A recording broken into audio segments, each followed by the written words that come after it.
Bismillahirrahmanirrahim. Saya akan menyampaikan materi tentang pembelajaran AP untuk mengembangkan seni.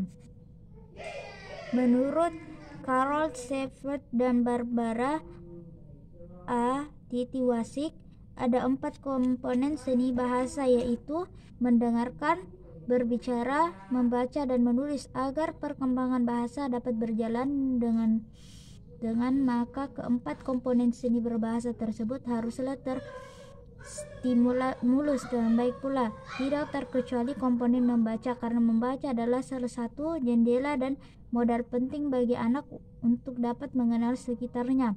Meskipun pembelajaran membaca formal biasanya dimulai kelas 1, namun dari pendapat di atas dapat diketahui bahwa pembelajaran membaca telah dapat mulai diajarkan pada anak usia dini. Nama-nama di pintu kamar tidur, di ruang-ruangan kecil di sekolah, dan di belakang kemasan memberi banyak dan berbagai kesempatan bagi anak untuk mengenali nama. Lingkungan yang kaya dengan buku dan tulisan membantu anak untuk mulai membedakan makna tulisan itu. Apa yang tampak hanya coret-coret pada suatu halaman mulai mengembangkan makna ketika anak-anak mulai mengerti bahwa tulisan itu menyampaikan sebuah pesan.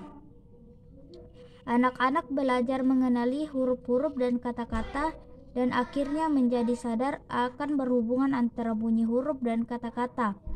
Teori psikologi perkembangan yang dimotori oleh Jean Piaget selama ini telah menjadi rujukan utama kurikulum taman kanak-kanak dan bahkan pendidikan secara umum. Piaget beranggapan bahwa pada usia di bawah 7 tahun, anak belum mencapai fase operasional konkret. Fase itu adalah fase di mana anak-anak dianggap konkret. Fase itu adalah fase di mana anak-anak dianggap sudah bisa berpikir terstruktur. Sementara itu, kegiatan belajar membaca, menulis, dan berhitung sendiri didefinisikan sebagai kegiatan yang memerlukan cara berpikir terstruktur sehingga tidak cocok diajarkan anak-anak usia dini. Piaget khawatir otak anak-anak akan terbebani jika pelajaran kalistung diajarkan pada anak-anak di bawah 7 tahun. Kesimpulan dan pesan yang ditangkap dari teori Piaget seringkali berhenti pada larangan belajar kalistung. Topik pembelajaran bukanlah pembelajaran yang akan menghambat seseorang pada usia beberapa pun untuk mempelajarinya. Syaratnya hanyalah mengubah cara belajar yang disesuaikan dengan kecenderungan gaya belajar dan usianya masing-masing, sehingga terasa menyenangkan dan membangkitkan minat untuk terus belajar.